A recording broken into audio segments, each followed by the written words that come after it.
Bonjour à toutes et à tous, aujourd'hui je vais réparer ma souris Roccat Kova que j'ai quand même depuis 8 ans et en fait le clic gauche ne marche plus qu'une fois sur deux. J'ai acheté le nouveau bouton sur AliExpress, je vous mets le lien en description, il y en a pour à peu près 2 € en comptant les frais de livraison. Je vais devoir commencer par la démonter, il y a des vis cachées sous l'étiquette et sous les pads, 6 en tout, il y en a 2 sous l'étiquette vers le câble et 4 sous les pads, donc 2 à l'avant et 2 à l'arrière. Alors il faut enlever les pads et je vous montrerai à la fin mais en fait ils se recollent très bien sauf l'étiquette que j'ai dû retirer complètement, je vous en parlerai à la fin.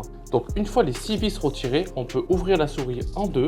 Je viens débrancher la partie supérieure qui est reliée à la carte mère de la souris et comme prévu, il y a beaucoup de poussière à l'intérieur, donc je vais en profiter pour la nettoyer. J'enlève les 4 vis qui retiennent la carte mère sur la souris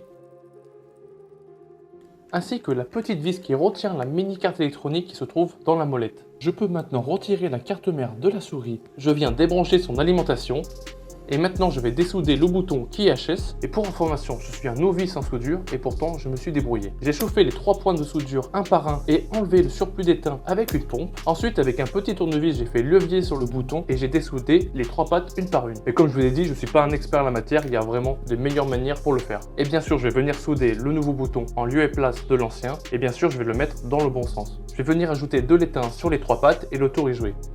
Entre temps, j'ai tout démonté la souris et j'ai lavé toutes les pièces plastiques à l'eau et au savon. Donc bien sûr, j'ai attendu que tout soit sec avant de remonter la souris. Je remets en place le câble d'alimentation de la souris dans son logement. Puis je place la lentille. Ensuite, je réinstalle le diffuseur RGB à l'arrière de la souris. Puis je remets en place la carte mère et je la rebranche à son alimentation. Il faut aussi bien remettre la molette. Je remets en place la mini carte électronique qui est dans la molette qui sert à son éclairage RGB. Je remonte la partie supérieure de la souris que j'avais démontée pour le nettoyage. Donc je remets les 4 vis qui maintiennent la carte électronique supérieure avec ses boutons. Je revisse la carte mère sur le châssis de la souris. Et je rebranche les deux parties de la souris entre elles. Il ne manque plus qu'à revisser toute la souris et de remettre en place une fois serrés les pads.